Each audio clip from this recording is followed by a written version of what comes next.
Hallo Metalheads, willkommen zu Metal Remains Backstage. Ich bin Manuel aus Madrid und ich chatte mit Jules, Sänger des deutschen melodic metalcore Band SETYÖURSAILS. Hallo Jules, wie geht's? Whoa, that was very impressive. Holy cow.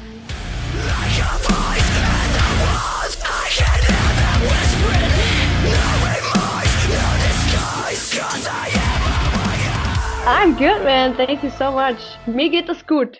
Danke. Awesome, thank you. That's all the German I have for everybody today. I've been slowly learning, but that's as far as I can dare to go. I'm very impressed now. Thanks. That was very good. Okay, thank you very much. Thank you so much. Now I can stop sweating. Now, Jules, we at Metal Remains are always in the lookout for new music. Can you share with us what new music have you been listening to recently? Ooh, actually, I'm not listening to so much music. It's very weird, but as I'm writing the songs, I don't like getting distracted. But I listen to a lot of Memphis Mayfire, Okay. a lot of the new Paris record, which is very awesome. Paris, yeah. Okay. Always listen to AC/DC since I'm 3 years old or something. Classics. So yeah, these three. So yeah, Yeah, a very good mix of the old and the new. Well, as for me, I've been enjoying this upcoming album titled Bad Blood, set to be released on April 12th via Napalm Records. This was the first time I actually listened to your music, and I find it to be a great album with a bold identity. What can you tell us about this upcoming effort? It's been alright writing these songs. We've only had 3 months, and I worked my ass off to get this thing done. So it was a lot of work, but I'm very happy with the outcome. I believe it's pretty much exactly what I wanted it to sound like. And yeah, it's a mixture out of, I don't even know what genre it really is. It's kind of like rock and roll and punk, but also metalcore with, I don't know, mixed with pop. I don't even know how to say it. Yeah, but it's a good mix. Yeah, but I'm really happy with the outcome. Yeah, I'm happy as well. I enjoyed it a lot, to be honest, and I'm pretty sure fans and new fans will also enjoy this. But the metal community is very wide and diverse, and there are still people that stuck in old ways of thinking, less willing to indulge in more modern sounding bands. What will you tell to this crowd in order to invite them to listen to your music? I'm not a fan of genres in general. I believe if you know what you like, that's totally fine. If you like, I don't know, a specific kind of genre and stuff, and you stuck with it. I do this as well, but I believe that's with everything. You should stay open-minded, and if you still don't like it, that's totally fine. You don't have to like it, but like I believe even like specifically small bands, giving small bands a chance and just trying not to spread hate from the very first second, and just try to dive in and really listen to the lyrics closely. Maybe it all makes sense. And if you then still not like it, I'm totally cool with it. But I believe it's a little weak to just spread hate and like all that. I mean, it's 2024. We do not have to be so hateful, there's no time especially for that. these days. No, really not. Well, I agree with you. I think lyrics play a very important part in involving people with music. I find a lot of emotion, and it's like a discharge of thoughts that what you bring in Bad Blood. There's a lot of stuff to identify with. So what themes do you think are the ones that dominate the album? Definitely still my fight with depression, because I'm suffering from depression since I'm 13, and anxiety, panic attacks, and all that shit. So it's still a part of me. It's been a big topic on Nightfall, on the previous record, and it still is. But I also managed to come out of my victim role this time, and to change perspectives and kind of like took the chance to stand up for myself more and to build like a thick skin, I'd say, and becoming a little bit more self-defendant in a positive kind of way, not letting people treat you the way they want and like stand up for yourself. Yeah, so I'd say like it's like a reckoning pretty much because I was dealing with a lot of personal conflicts, broken friendships and stuff like that, and betrayal and shit. So yeah, these are two big Yeah, topics very on the very record. human emotions and very common things that people can share, and I think that's a very big important way of communicating what everybody thinks and feels, but are unable, they don't have the mean to channel it the way you do with your voice, which by the way, it's a very powerful one. I like it a lot. I've seen there Thanks. are some videos that you have uploaded, doing the different vocal layers in the album. I think that's very important for people to understand how hard it is to build something like this. If you haven't been in a studio environment, people may think that you sung maybe once or twice and that's it. There's a lot of things involved in it. Where do you get your inspirations vocal wise? You know, especially as you already said, like the layered vocal thing was something that I figured from I Prevail, I guess it was I Prevail. They did a reel on Instagram showing how they layered vocals, and I was like, oh shit, that's such a great idea, like putting a choir in the background. And I love that so much that I did that with every single chorus. Sometimes you do not really hear it, and in some choruses you do hear it a lot.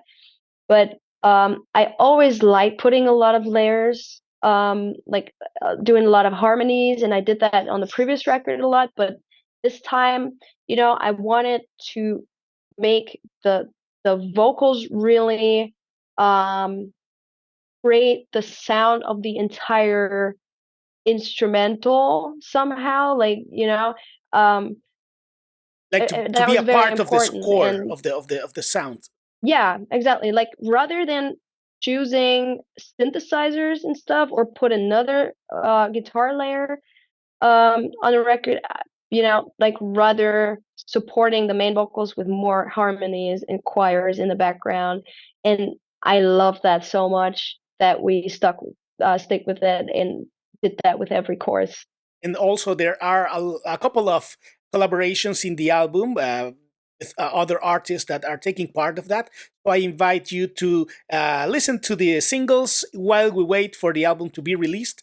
You're gonna find this to be a very tasteful combination of voices, in my opinion. Yeah, we've had Adrian Estrella from Zebrahead on our first single, Bad Blood. And this dude, oh man, he's such a sweetheart. It was so cool working with him. I love his voice. And we met him on a festival here in Germany last summer and played another festival with them. And we just ended up having the greatest parties in the backstage and like just had so much fun. And I'm such a huge fan of his voice. And it was so much fun. So I feel very honored to have him on the record. Awesome. We're gonna talk about backstage stories at the end, but first, I wanted to continue talking about live performances.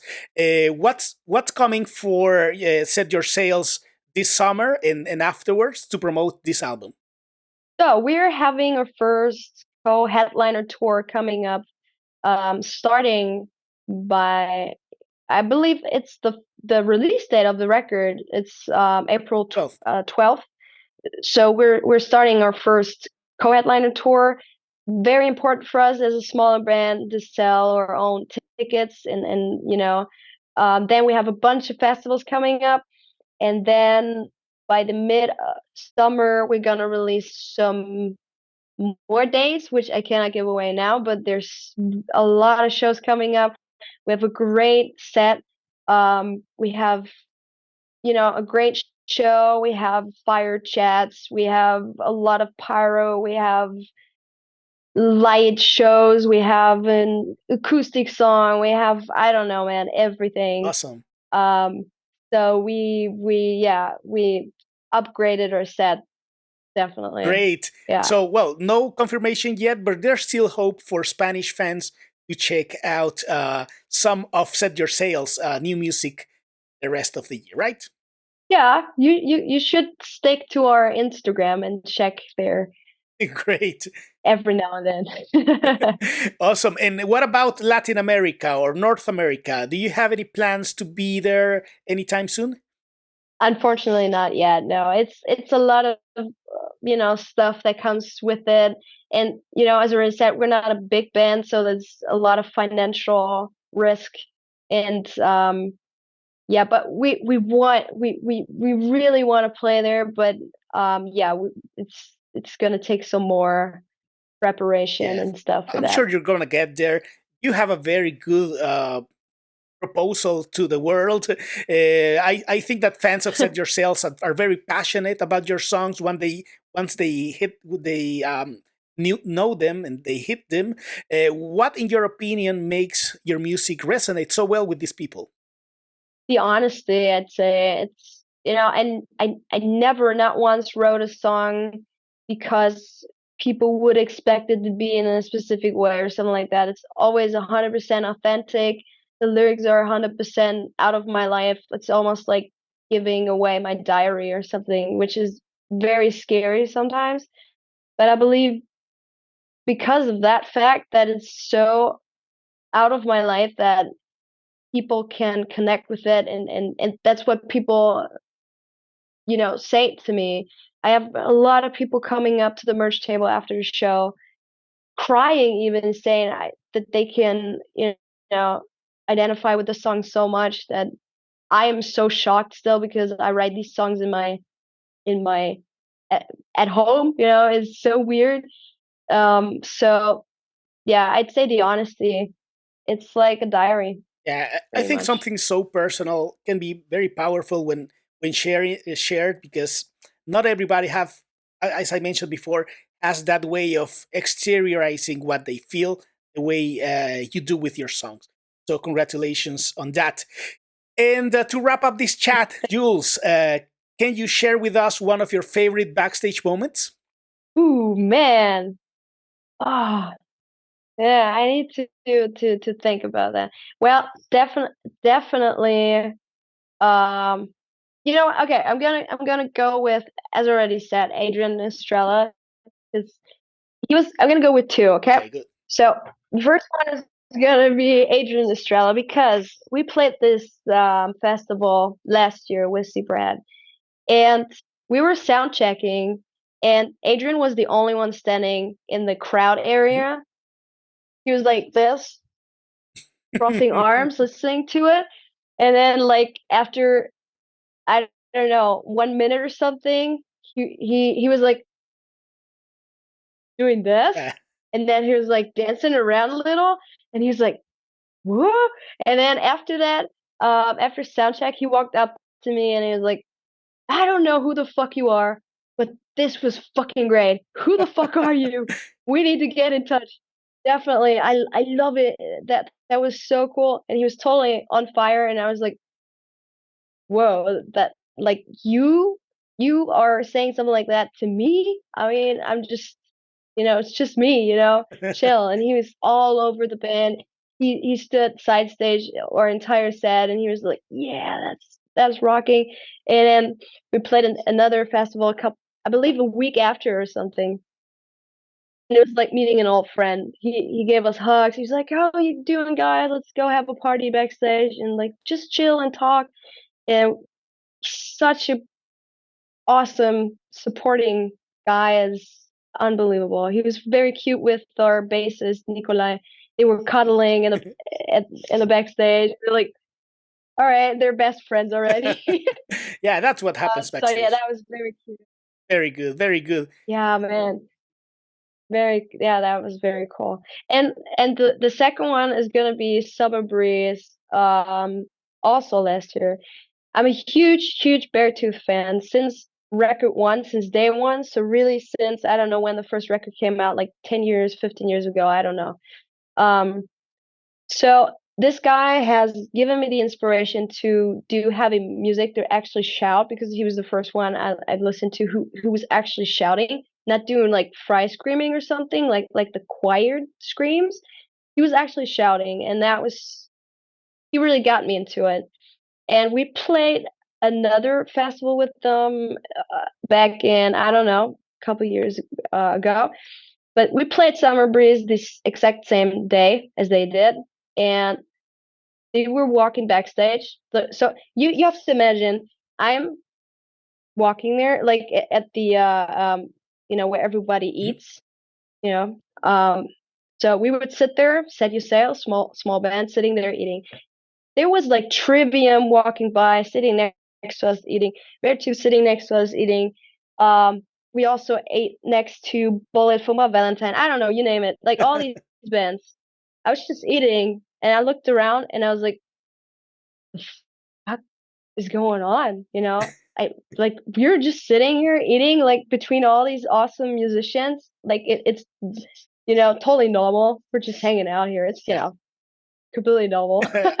um, and that was so sick. Like sitting next to all these people, eating in the same room, doing the exact same thing as they do, and they got me into it. And then I realized how beautiful it is, how music connects people, and how musicians inspire other musicians, and then they start a band, and then they start a band, and then it's like a legacy. And I've just had this moment. I just stood there and I was like, "This is crazy. It's just crazy. It's just working out for some reason." And yeah, Great. yeah, that was one breathtaking moment. Just eating. They all these bands must have think like I was completely crazy because I was just standing there. You know, they were like, Look at "What's wrong with looking at her?" everybody Okay, eat. you know, Well, yeah. you will be surprised, Jules. I'm pretty sure there's lots and lots of bands that will feel the same way you did that day if they were sitting next to Set Your Sails. Because I tell you, it goes both ways. That feeling. Yeah, maybe one day. I don't know. But yeah, that was just to, you know what I mean? Just to realize that you started something because they started something, and now you're at the exact same place doing the same thing. It's just crazy. It's really crazy. Yeah, it's an awesome. That's the most beautiful thing about music. It Yeah. joins people, and it really does. So, Jules, it's been a pleasure to talk to you. Thank you very much for being with us in this video. Of course. Thanks so much for having Oh, me. you're welcome. If you like this interview, please like and share it with your friends. Make sure to subscribe to our channel and follow Set Your Sails on Instagram and whatever you use for social media. Don't forget to buy and stream Bad Blood, which is coming out on April 12th, to double support Set Your Sails and catch up with them on the road when they get to your city. But until then, stay metal!